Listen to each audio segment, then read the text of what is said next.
اوكي، بسم الله الرحمن الرحيم. الحمد لله رب العالمين، والصلاة والسلام على سيد الأنبياء والمرسلين. اللهم علمنا ما ينفعنا وانفعنا بما تعلمنا وزدنا بفضلك علما وتعليما إنك على كل شيء قدير. Okay, so it says قال المصنف رحمه الله تعالى ونفع الله بعلمه وعلمكم آمين. So الشك تجويز أمرين لا مزية لأحدهما الآخر عند المجوز بكسر الواو مجوز، والتردد في ثبوت قيام زيد ونفيه على سواء شك مع رجحان أحدهما ظن للطرف راجح، وهم للطرف المرجوح. Right? So he says, you're not, it's 50-50. Did Zayd stand or not? That's called shak. I honestly don't know. And neither one is more likely than the other. ومع رجحان أحدهما الظن للطرف عفوا الطرف الراجح. Right? When you say for the one that is more likely, to say that it's more likely, that is called dhann. And as you mentioned, even if it's 50.00001%.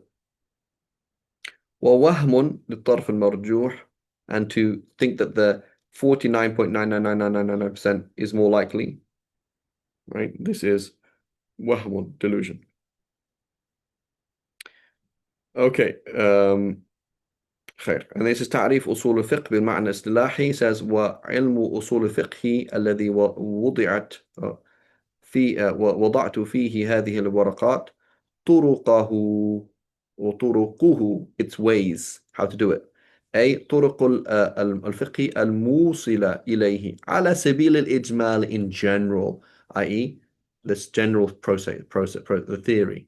كالكلام على مطلق الأمر والنهي، وفعل النبي صلى الله عليه وسلم، الإجماع والقياس والاستصحاب والعام والخاص والمجمل والمبين مبين وغير ذلك، والمبحوث عن أولها بأنه للوجوب، وعن الثاني بأنه للحرمة كذلك، وعن البواقي بأنها حجج وغير ذلك. Right? How things work in general.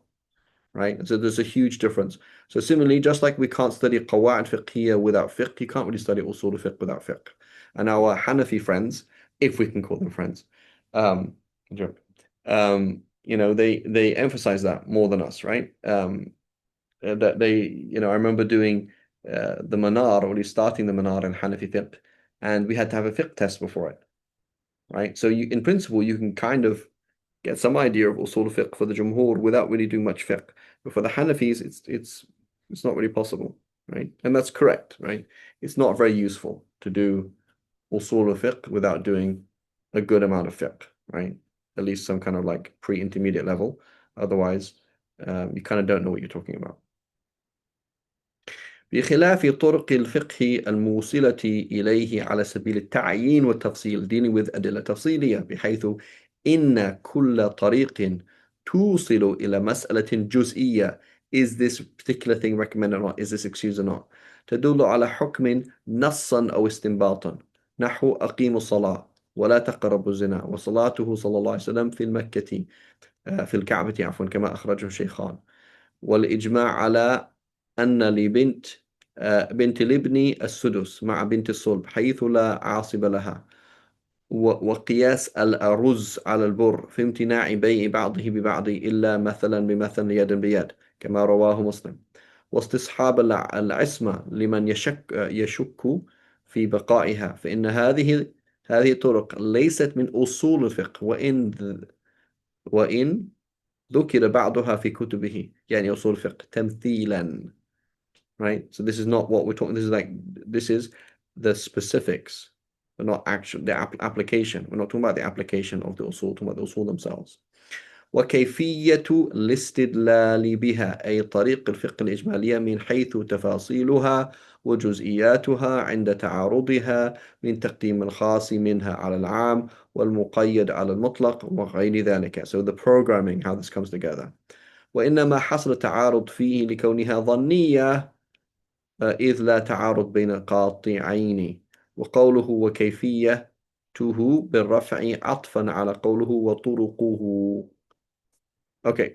وكيفية الاستدلال بالطرق المذكورة تجر إلى الكلام على صفات من يستدل بها وهو المجتهد، فهذه الثلاثة، يعني طرق الفقه الإجمالية وكيفية الاستدلال بها وصفات من يستدل بها هي الفن المسمى باللقب أي أصول الفقه المشعر بمدحه بابتناء الفقه عليه وهو المعنى التالي الذي تقدمت إشارة إليه. So it sounds cool, right? مشعر بمدحه. أصول الفقه seems super cool. Why is it not actually super cool?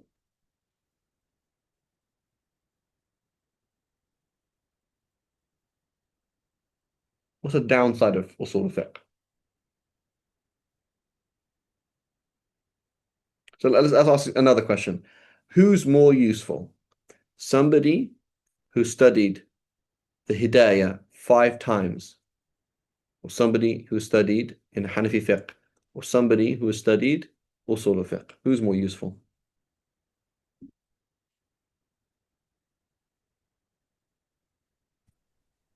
The one who studies fiqh. Yeah. So basically, if you just study fiqh, you're gonna learn enough usul fiqh anyway, half the time, right? That's number one, from one point of view. Another point of view is look at let's think about huge scholars in usul who are also huge scholars in fiqh. Let's try and think somebody who it's very clear that their strength in usul created their strength in fiqh. Let's think about somebody. So um uh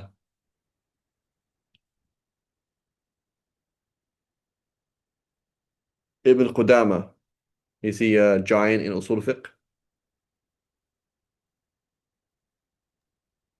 No, Not really. I mean, he has a book, right? But he's not like a giant. Okay. So who's bigger? Let's say, for example, Shafi fiqh.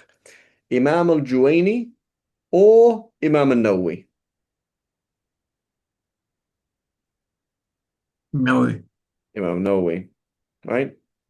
So Imam al-Juwayni is really important in usul fiqh, but he is not that important in fiqh. He is important, but not that important. Um, Imam al-Qarafi or al-Lakhmi or Khalil, right? Khalid. Khalil. So, so it's interesting.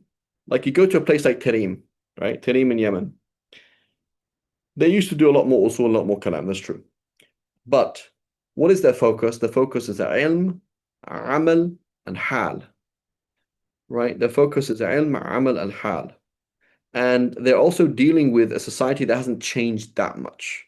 It is not like Morocco. It is not like Damascus. It's not like Egypt. So you have some level of societal stability. Okay. And so what are they dealing with is like you go to Tarim and you study introductory, usul, introductory, aqidah, introductory hadith, but you basically focus on 2 things or 3 things, maybe 4. You focus on grammar, Arabic grammar. You focus on tasawwuf, and you focus on fiqh, and you focus on amal, like actually applying it to your life, right? And you come and ask me like who are the strongest Shafis? I say like Hadarima and Tarim, right? I wouldn't, you know. So, but they don't really do that much usul. It's not really their thing. But they know enough usul to do what they're doing, right? So it's amazing, but not that amazing, right? It is amazing in that it's so important, but it's almost like this. Like, for example, Muhammad he just realized that he's male and that whole LGBTQ plus things is not real. So for him, it was a really important thing. Like knowing that there's something as a binary, either male or female, and this is really important, right? But and so it is fundamental to your life, like knowing that there's such thing as male and female, and I am either male or female and not something in between is really important. But it's not very important to somebody who already knows that, is it? You know? Like I have these kittens on my feet somewhere. The kittens, they already know male and female. That's it. Move on, right? So once the things are in place, it's fine, right? If the things are not in place, it's really important, right? So if you have, for example, there's, you know, you have life, let's say pre-industrial revolution life, and so life is not going to change too many things, okay? And you have your books in your madhab all refined. You understand there are other positions that also exist. You understand how to navigate your madhab. You don't need too much usul. It's not that important, not that useful actually. Kind of waste of time. Um, compared to fiqh, which is really important. Fast forward post-industrial revolution, post-colonialism, all these changes, it becomes a bit more important, right? It does become a bit more important. And then Salafism, right? Like, oh yeah, why is it that we don't just follow Sahih hadiths when we find them? You know? And you're like, what's going on here? And then realize, oh, there's a lot going on, right? So it becomes so it's important and not important, and it can become more important depending on different levels. Allahu a'lam. Um,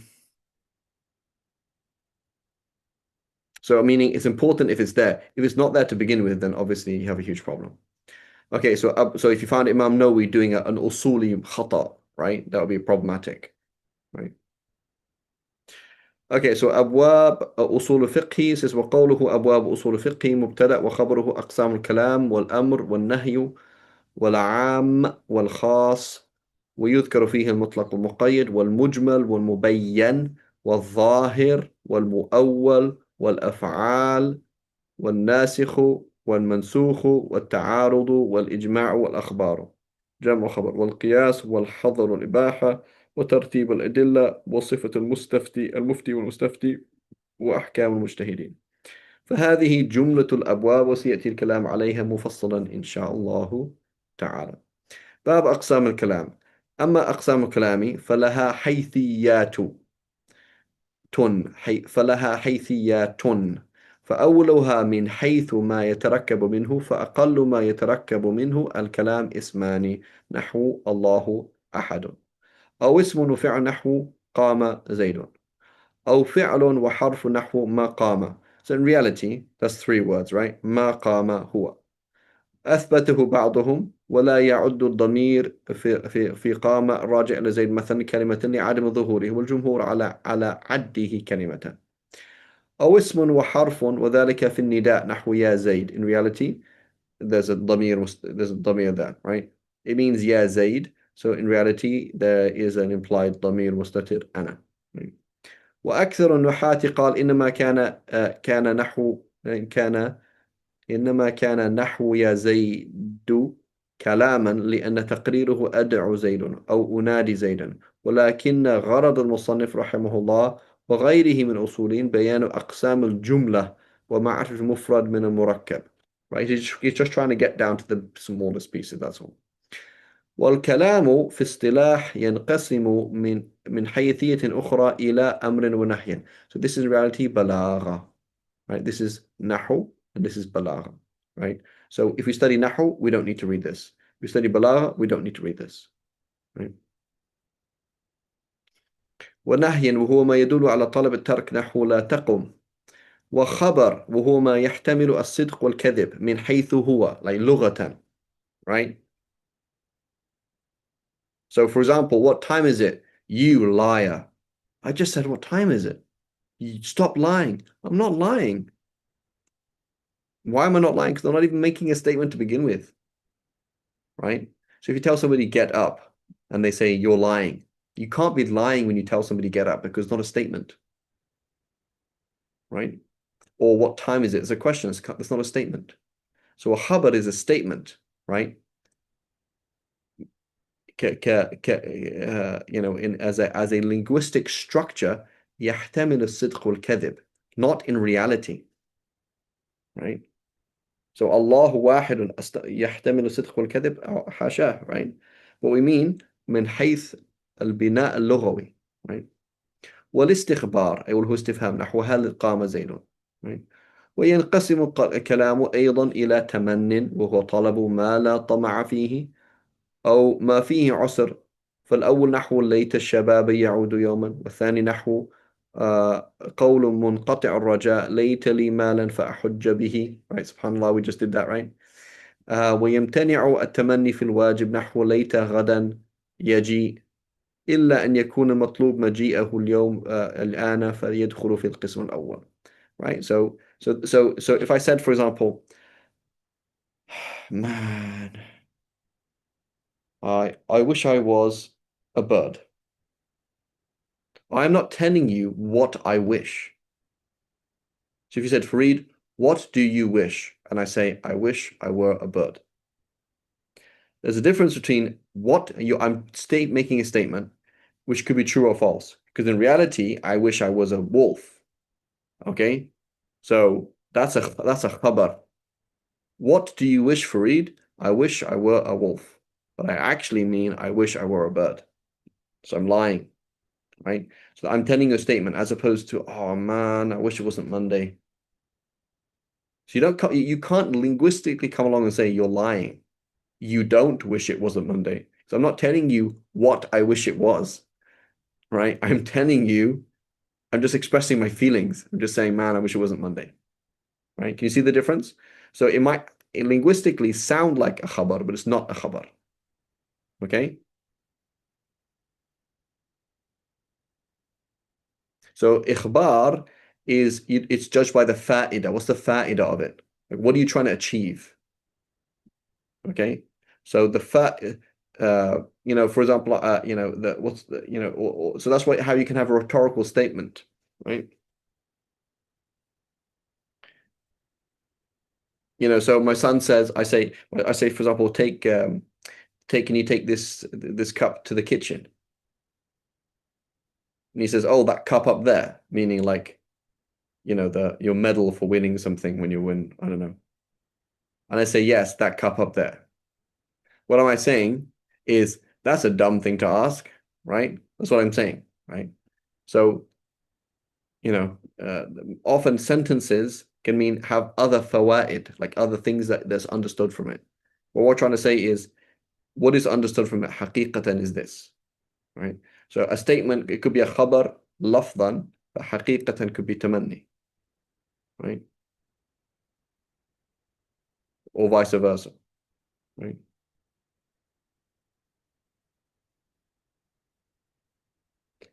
Uh, right? So you can have a question that's a statement that's a question. A command that is a statement. A command is something else, right? So you're just trying to give the general picture. So again, this is all in balagha, right? We discussed this in balagha. In the chapter of al-ma'ani, right? So we have bayan, badi, and ma'ani, and so this is under ma'ani, right? And ma'ani is the biggest. It's like half of balagha is ma'ani, a quarter of it is bayan, and I would say a quarter, but yeah, a quarter is bayan and a quarter is badi'. So bayan is pretty important, types of majaz, etc. So again, this is all discussions in balagha. Okay.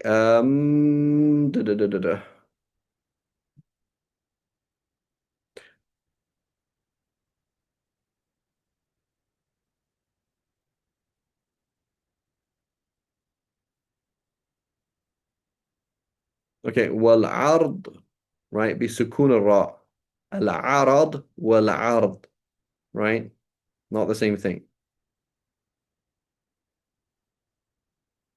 وهو الطلب برفق نحو ألا تنزل عندنا ونحوه، والتحضيض إلا أنه طلب بحث. Come on, bro. Come swim with me. Right, that's called تحضيض. Right. وقسم بفتح القاف والسين.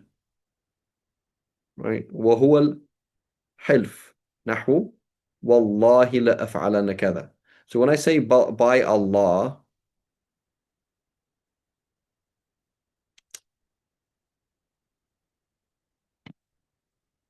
how to explain this?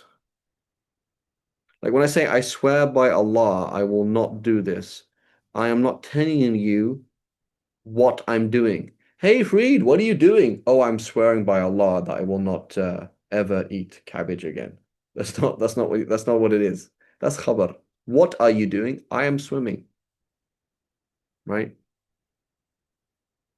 As opposed to wallahi la fa'alana kada wa kada, I am binding myself to something. It is not the same as answering a question of what are you doing? Okay, what time is it? It is 5 o'clock.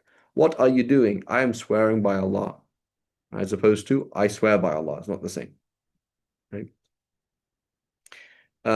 Similar other things are insha, right? Other types of insha with things like, for example, what did you do yesterday? Oh, bi'tuka sayara. I sold you the car. Right? As opposed to bi'tuka sayara, I hereby sell you the car. Right? Can you see the difference? What did you do yesterday? I am informing you that I sold you the car yesterday. Bi'tuka sayara versus bi'tuka sayara, that's I hereby sell you the car. Right? What did you do yesterday? قبلت نكاحها. I accepted her marriage. Right? As opposed to the Willie says, زوجتك بنتي, and you said, or أنكحتك بنتي, and you said قبلت نكاحها. Right? I hereby accept it. So it's not the same.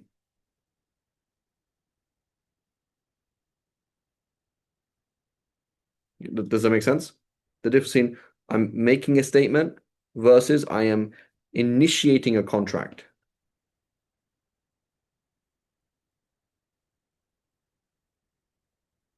Okay?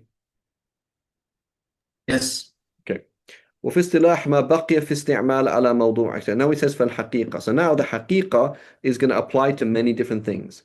The حقيقة is going to apply to the mufrad, right? The mufrad, which is when you said lion, did you mean lion? When you said wajib, did you mean wajib? Right? And then it's going to come to the tarkib. Okay? When you use the amr, did you mean amr? When you ask a question, were you actually asking a question?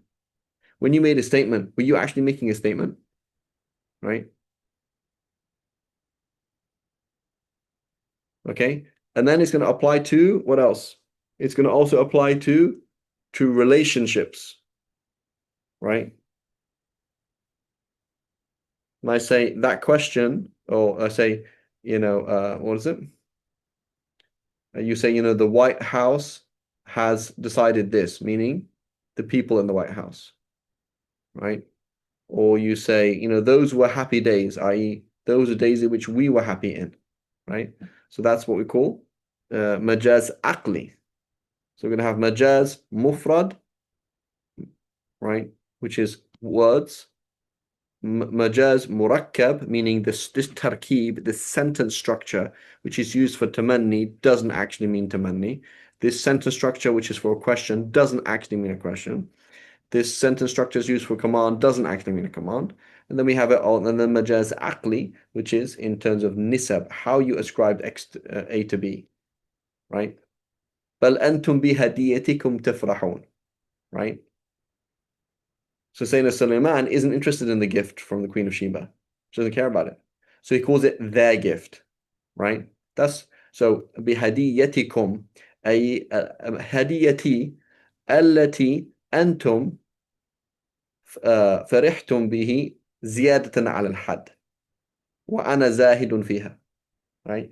So the fact that I don't care about it and you're super impressed by it, he calls it your gift, even though it's not your gift, but it's the gift that you are so impressed by. So he calls it yours. So that's a majaz aqli, right? So the nisbah of the hadiyah to them, right? The nisbah of happiness to the day when it's actually you who's happy in that day, right?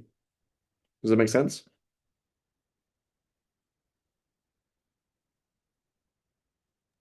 Yes.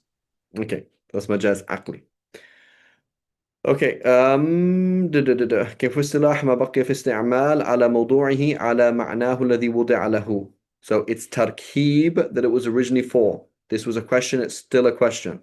So this is a khabar, this is a istifham haqiqi, right? Khabar haqiqi, right? As opposed to something else. وقيل ما استعمل فيما اصطلح عليه من المخاطبة. Okay, so now there's a problem. Do we believe in relative uh, metaphor, right? So is language relative, right? So for example, do we say that um,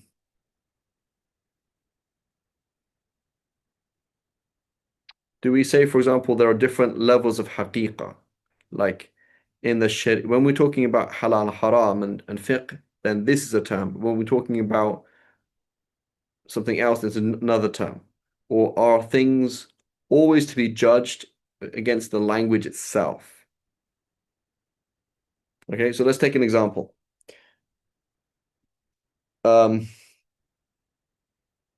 is a sex change halal?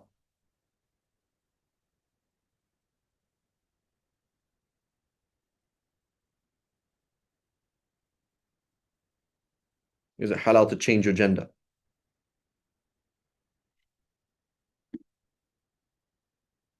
No. It's not. Okay. So, but I'm in a skate park and I'm talking to a skateboarder and I say that was a cool sex change. That's a skate move. We, does anybody skateboard? No? So you flip the skateboard over, it goes around like a kickflip, and you turn around at the same time. That's called a sex change. Okay? You can Google it right now, right? Skateboard trick. Okay? So do I say when I'm speaking to a skateboarder, do I say that that's majaz, or do I say that it's haqiqa relative to the mukhataba, relative to the speaking group? Do you get me? Yes. Right? And I say, you say this is wajib. Right? What does wajib mean? Lughatan. Wajib.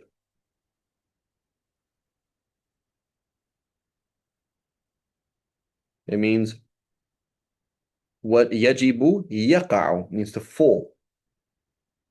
Right? That's what it means. Lughatan means to fall. So as-salatu wajiba yani taqa'u alayk. Like hatman la ghayr. Like it's gonna fall on you, it has to do it. You can't find a way out. That's what it means. Right?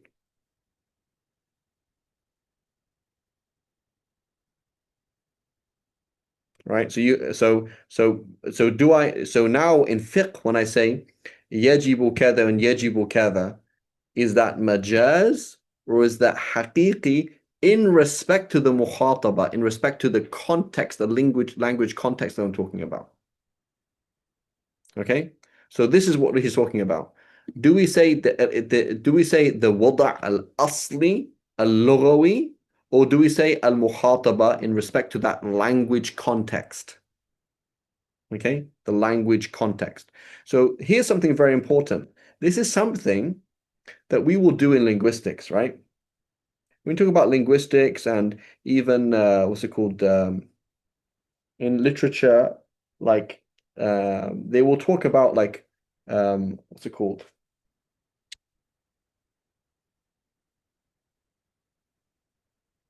Deconstruction. In deconstruction, we talk about this in literature, right? That basically the author has certain reference points that they'll make, and they'll kind of okay, 1 second, please.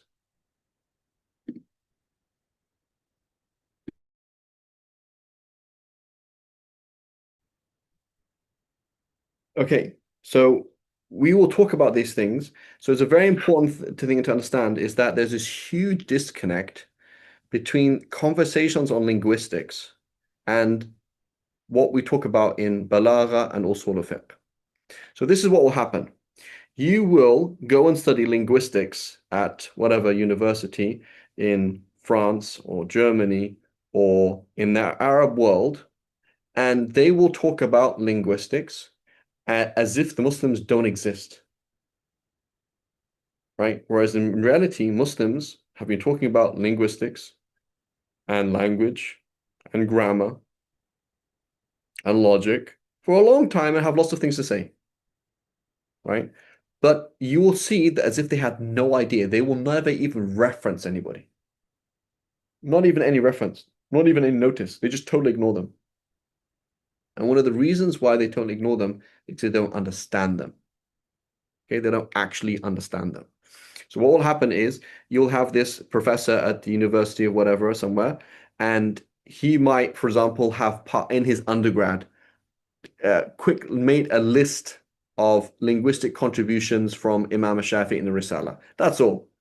That basically something happened, and they might maybe perhaps have been asked to look into it once or twice, but it is no serious thing because our linguistics and all these things have been spoken about in detail for the last 500 years, but they don't understand them.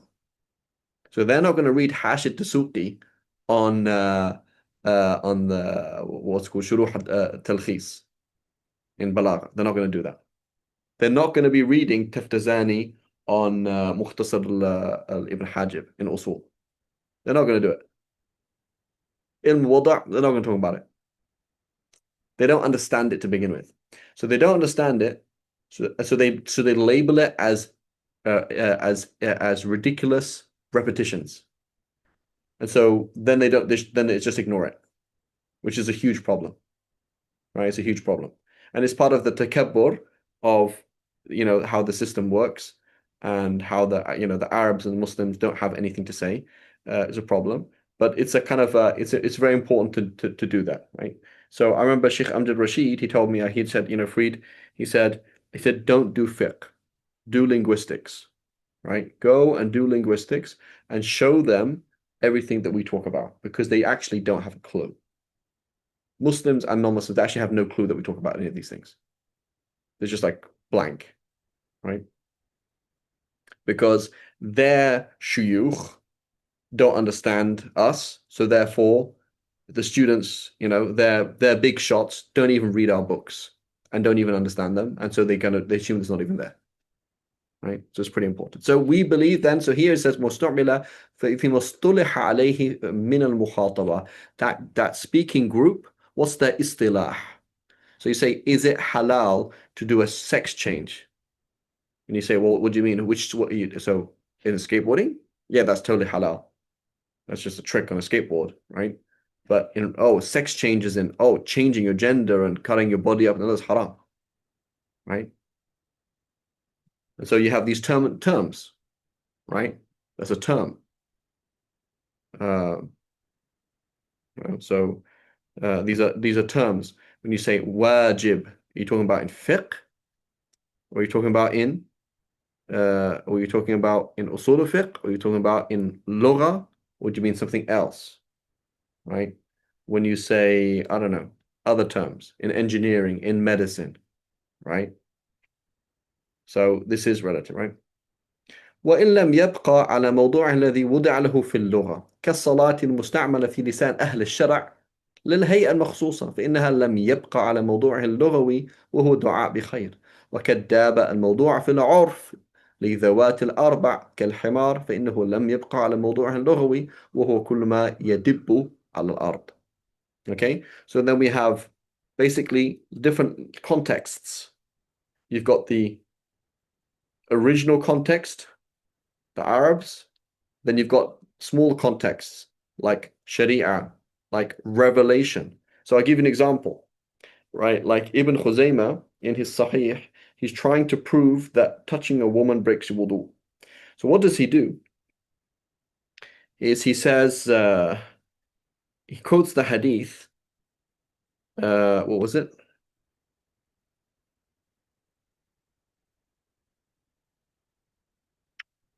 He quotes the hadith. Just trying to remember now.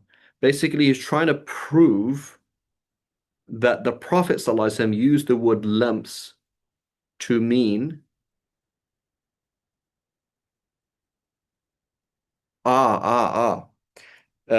لعلك لمستها I'm pretty sure that's what I remember. So basically, a man comes to the Prophet and says, Ya Rasulullah, I committed zina. And the Prophet says, لَعَلَّكَ لَمِسْتَهَا. Perhaps you just touched her. So what is the Prophet trying to do now? Is trying to say that in the urf of the Sharia, lamps means touching and not intercourse. Because the Prophet says, maybe you just touched her, right? You didn't actually commit zina, right? So can you see what he's trying to do? He's trying to say like, oh look, here is revelation, the Prophet ﷺ, using the term lamps to mean touch and not intercourse, right? He's not, as whereas Imam Shafi in that discussion, Imam Shafi does a different thing. Imam Shafi is trying to say, he says, you know, he says, as far as we know, lamps or lamasa in Arabic means to touch, and he quotes a line of poetry saying, here is the Arabic language. So he's looking in terms of the definition, right? Whereas what Ibn Khuzaymah is trying to do, trying to prove it from another point of view, is trying to say that this is of the al-haqiqa al-shar'iyya. Lamps, meaning literally touching a woman, is haqiqa shar'iyya. And so now we're going to interpret the Quran as a haqiqa shar'iyya, right? Does that make sense?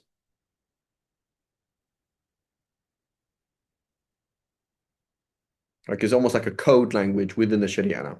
Okay, so we have so we have al-haqiqa al-lughawiyya, al-haqiqa shar'iyya, which in reality is a what we call haqiqa urfiyya khassa.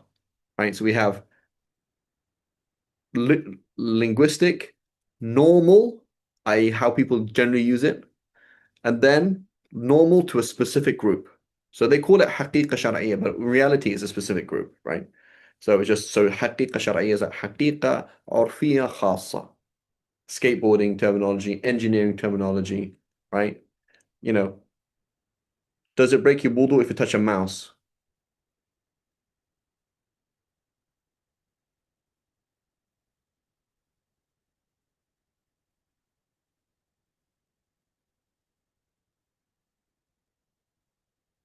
Right?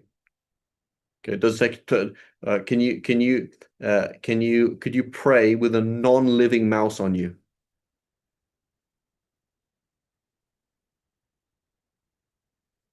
So if the mouse was not living, could you pray with it on you?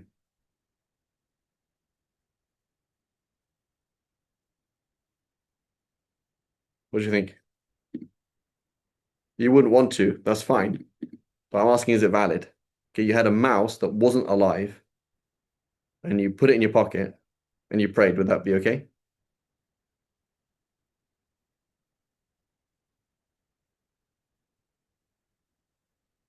What's wrong with it?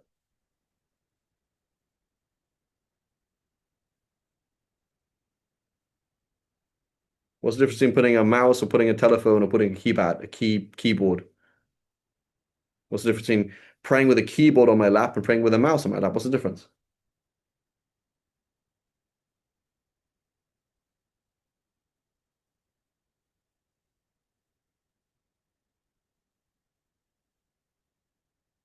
The keyboard's not alive, the computer's not alive, the phone's not alive. Thank you very much, Dion, right? Exactly. So do you mean which right? What's the mukhataba? Are you talking about electronical things like a mouse like that, or are you talking about a mouse as in the animal, right? That's the whole thing. That's the whole discussion, right? So for example, I don't know how to think four hadiths, maybe like four sahih hadiths, I think, or at least three that say that the ghusl on Jum'ah is wajib. And you're like, what's your problem? How is it not wajib? Like, how many Sahih hadiths do you want? But then you say, what does wajib mean? Are you talking about haqiqa shar'iyya or haqiqa lughawiyya or haqiqa urfiyya or what do you mean? Right? I'm gonna drop in later on, meaning I'm gonna visit you. I'm gonna drop in later on. It's in skateboarding. In surfing, and dropping in on somebody is something totally different. It's like that person's closer to where the wave is breaking, and you come behind them. You can't drop in on people in surfing. That's like against the orf. You can't do that. So dropping in orf in English means to visit somebody. In skateboarding, it means one thing. In surfing, it means something else. Right? Make sense?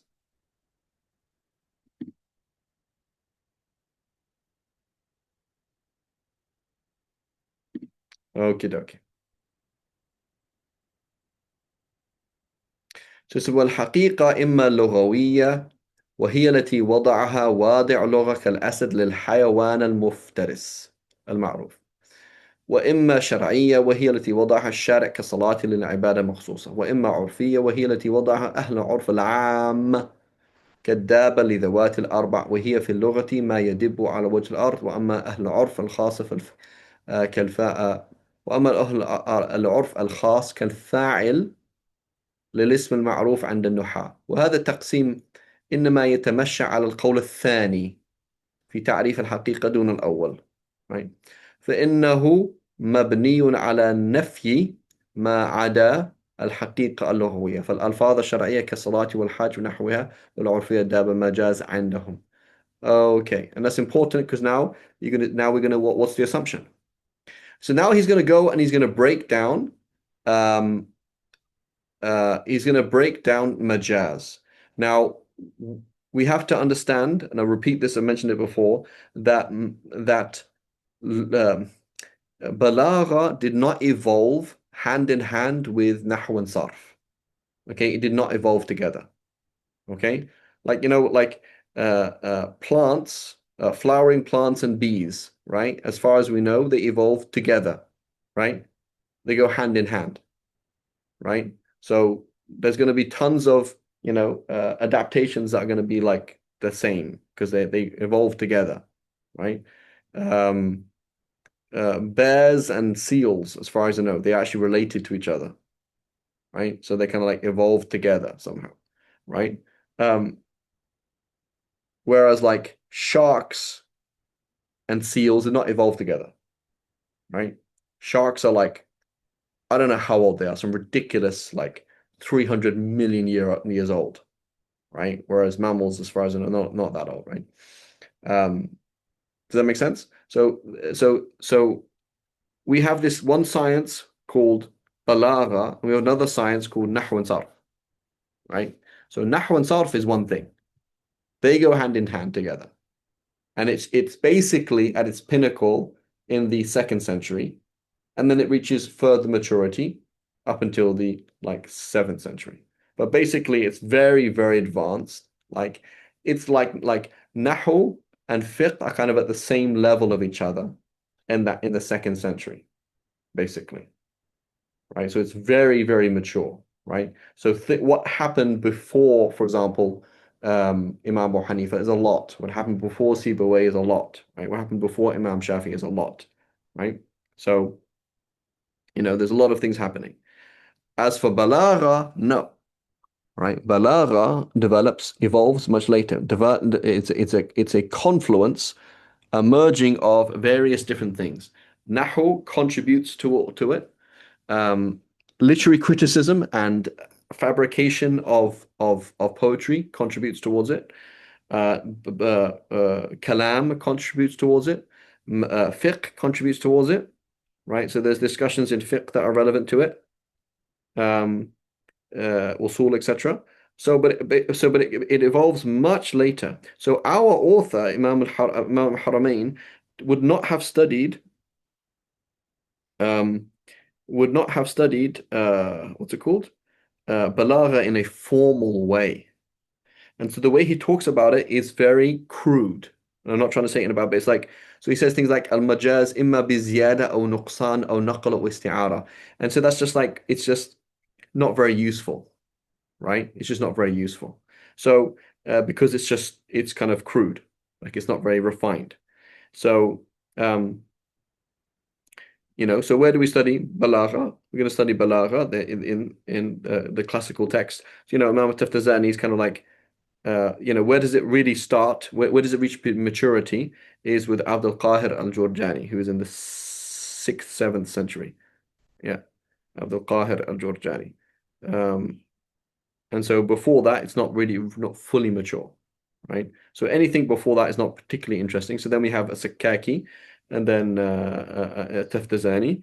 And so that's kind of that's where we get to our stage where we are now. So when we study Balagha today, it's like post Taftazani, post Taftazani Balagha, so we talk about Ma'ani and Badi' and Bayan, and we talk about what is isti'ara, what is tashbih, and what is all these kind of things. This is like we're now talking meaningfully, right? Before that, it's kind of like it's interesting, but it's kind of like a bit backward.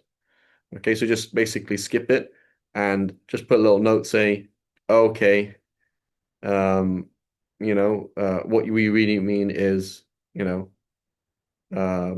three types of metaphor. There's metaphor in a word, meaning the word doesn't mean what it meant. There's metaphor in a tarkib, right? Meaning meaning things like the question is not really a question, or other things like you can have al-isti'ara tamthiliya is also the same thing. When you say, for example, you know, Clive is having wet feet, has having cold feet about the new project. So it is not to say that the project is the sea and his feet are cold. It's not as simple as that. But the picture of somebody who doesn't know whether or not they should go ahead with the project, that whole picture is like somebody who has cold feet and they're going to walk into the sea or the river and they don't want to. So they're stopping before they go in. So that whole picture, we call it isti'ara tamthiliya, is that same thing. So that's what's called majaz murakkab. It's not the one word. We're not talking about this word means this. We're talking about the whole structure. So when we say when we say a rhetorical question or a phrase, that is both majaz murakkab. And then we have majaz aqli. So that's what we're talking about in majaz. Here, he's kind of talking about it in terms of like majaz bin naql and majaz like this. It's not right. That's not how we would analyze things, right? So, and then when we talk about majaz lughawi, in terms of the word, or majaz mufrad in terms of the word, it can either be isti'ara, in that the relationship between the word and the word that's being used for is similarity, right? Ra'aytu asadan, meaning ra'aytu rajulan shuja'an, that's called isti'ara, right? Because there's a resemblance. And then something that is not resemblance. So if it is not resemblance, then we call it majaz mufrad mursal, right? It's mursal, in that it's mursal means mutlaq, right? Just kind of like not qualified. So it could be, for example, the relationship is cause, or you say, for example, to a little kid, "Hello, trouble," meaning hello, somebody who will cause trouble, right? So that's not it's not isti'ara. I'm not saying you will like trouble. I'm saying you will cause trouble. Or today the king was born, meaning the person who will be king, right? Or was'al al-qarya, meaning ask the people of the qarya, right? Or, there's eyes in this town, meaning there are spies. So you mentioned eyes, but you mentioned the part, but you meant the whole, or you meant the whole and you mentioned the part, right? So there's these different relationships. So here that it's just kind of like it's just not, I don't know. So like majaz bin naql, that's not a real thing, right? Um, wasn't actual. So here this is isti'ara, So for example, jidaran yuridu an yanqadda, yuridu ala washak an yanqadda, right? That's what it means. So a wall that wants to fall down, right? Meaning on the brink of falling down, right? So we call that isti'ara because the resemblance between somebody who wanting to do something and on being on the edge of doing something is they both have the same thing, that they are close to doing it, right? So that's called isti'ara. Isti'ara means to borrow. So I borrowed the word X for Y because there's a similarity, as opposed to these two, one leads to the other, one is a place for the other, one's a time for the other, something like that. Okay, so just kind of you can kind of just ignore it. And he says, for example, here this is called like biziyada. That's not a thing. Again, it's not a category, right? So kind of just ignore it. Okay. So let's repeat again. Three categories of majaz. Majaz aqli, the White House decided to do this, or بل أنتم بهديتكم تفرحون, right? It's not really your gift, but I'm ascribing it to you because you're more impressed than it than I am, and I don't care about it. That's majaz aqli. Majaz murakkab, which is our turns of phrase, right? He's having cold feet about such a thing, right? Um, or you don't say, right? So when I say you don't say, that means, well, that's obvious, isn't it? Right? Hey, I heard they're gonna have Hajj in Saudi Arabia this year. Like, oh, you don't say, like, well, that's obvious, isn't it? Like, where else are you gonna have Hajj? Like, right? So you don't say, that's a phrase which means that's obvious. So right, well, that's a or a rhetorical question, right? So a rhetorical question is you're not saying this word or that word, you're saying the whole structure is majaz, right? And then you had majaz mufrad, okay, meaning the word itself. Ja'a doesn't mean ja'a, mata doesn't mean mata, asad doesn't mean asad. That it breaks into two categories. It's either similarity or something else. If it's similarity, we call it isti'ara. If it's not similarity, we call it majaz lughawi or majaz mufrad mursal, right? Like, and that's because the relationship will be causation, X is part of Y, X is a place of Y, X is, you know, will end up like Y, something like that. Does that make sense?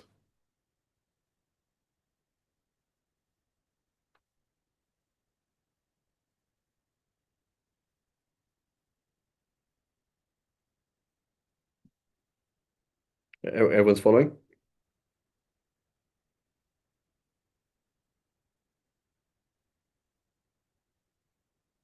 Hello? Yep. Okay. Qais Muhammad, yeah.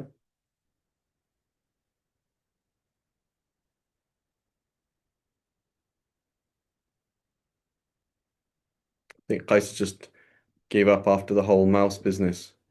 He's just disturbed that there's going to be a mouse that's going to have sexual orientation happening on it. It's like, forget this class is too weird. I'm getting out of here. Right? What's it called? Reassignment. Sorry, sexual reassignment of a mouse. Like, what class is this, bro? Okay. Okay. So then he says Bab al-Amri. So now he's gonna do specifics. Now there's this important thing which is called an Amr, right? So what's the prelude? There are words. The words have structures. Words have meanings, and words have defaults. And the default is haqiqah, right? So now, what does an amr even mean? He says, ولما انقضى كلامه فلما انقضى كلامه على أقسام الكلام جملة إجمالا أتبع ذلك بالكلام على أمر تفصيلا فقال والأمر استدعاء الفعل بالقول ممن هو دونه على سبيل الوجوب أي بأن لا يجوز له الترك. So in such a way that there is no way that he can not do it. فقوله استدعاء الفعل to call يخرج به النهي لأنه استدعاء الترك, right? You're trying to get him not to do something. وقوله بالقول يخرج به الطلب بالإشارة والكتابة والقرائن المفهمة. وقوله ممن, so he said قرائن, is that not something? Yeah, there's like, so body language, writing, that's not what we're even looking at. We're looking at words, right? So وممن هو دونه يخرج به الطلب من المساوي والأعلى فلا يسمى ذلك أمرا بل يسمى التماسا, right? Somebody who's equal to you, call it iltimas. والثاني دعاء وسؤال. When you ask somebody who's above you, right? Um, and then here's an interesting discussion, right? So, so you come along as in a sociolinguistics and you say, look at these Muslims, they're like super classist. Like they can't conceive of language and analyze language without class coming in. Right? Notice that? So that's what they're gonna say, like you guys like, what do you mean somebody who's above you? What do you mean above and below? What does that even mean? Right?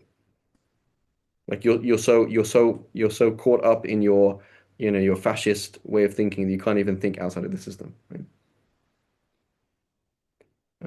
So we're gonna say, yeah, that's true. That's part of the system. Right? That is part of the way things work. Right? وهذا قول جماعة من الأصول والمختار أنه لا يعتبر في الأمر العلو وهو أن يكون الطالب أعلى رتبة من المطلوب ولا استعلاء وهو أن يكون الطالب على سبيل التعاظم. So الاستعلاء to feel that you're above somebody. as opposed so either that you're above or to feel that you're above. That's not a condition. والفرق بين العلو والاستعلاء أن العلو كون الآمر في نفسه أعلى درجة من المأمور، والاستعلاء أن يجعل نفسه عاليا بتكبر أو غيره، وقد لا يكون في نفس الأمر كذلك، فالعلو من صفات الآمر والاستعلاء من صفات كلامه. وقوله على سبيل الوجوب يخرج الأمر على سبيل الندب بأنه يجوز الترك. So what does that mean then? When I say والأمر هنا للندب. When I say the command here is recommendation, you're claiming that it's majaz. So where's your dalil? So what we're setting up now is a structure which is whenever there's a command, that will tell us that something is wajib by default. And if it's not, then we're going to have to claim that it's metaphorical. And if it's metaphorical, we're going to have to claim that there is a qarina, some kind of evidence. So the default is a command, there's a default structure now. If there is a command in Revelation and there is no limiting factor, then we're going to assume, telling us that that's not the case, we're going to assume that's metaphorical. He says واقتضى كلام المصنف أن المندوب ليس مأمون به وفيه خلاف مبني على اللفظ الأمر حقيقة في الوجوب أو في القدر المشترك بين الإيجاب والندب وهو طلب الفعل، وقيل إنه حقيقة في الندب وقيل غير ذلك. So here we have a whole problem. So now you just said, for example, that when you command somebody to do something, the default is that you're making them obliged to do that. That's not actually agreed upon, right? So how do we organize these things?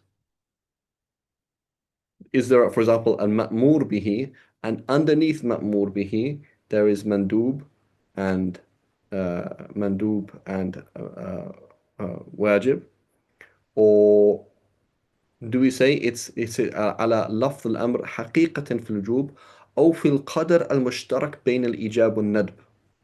So there's a qadr mushtarak. When I say you have to do this and you don't have a choice, and do this and you have a choice, there is a طلب الفعل. So طلب الفعل مع جواز الترك or بدون. Let's say مطلقا, right? So you could, some have said no, there's a command by default is only for it's only for طلب الفعل, that's it. So in which case, you now have to prove that it's for wujub. So when you say أقيم الصلاة, that's for مطلق الطلب, right? I want you to pray. Okay, well, Ya Allah, are you telling me I have a choice, or you have to work that out with qara'in now? You have to find out something else. Does that make sense? So we're trying to find these default settings. Where do we start from? Right?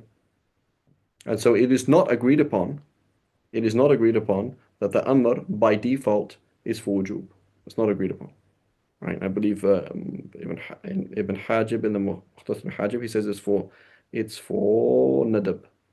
I believe that's the position he takes, if I remember correctly. But the point is, it's debated. Is it for nadab, or is it al-qadr mushtarak, or is it for wujub, right? So we say, well, amr al-wujub, that's ahad al-aqwal, right? It's not, you know. Does it make sense?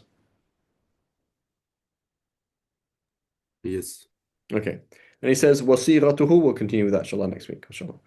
وصلى الله على سيدنا محمد وعلى آله وصحبه وسلم. Just quick question before we finish.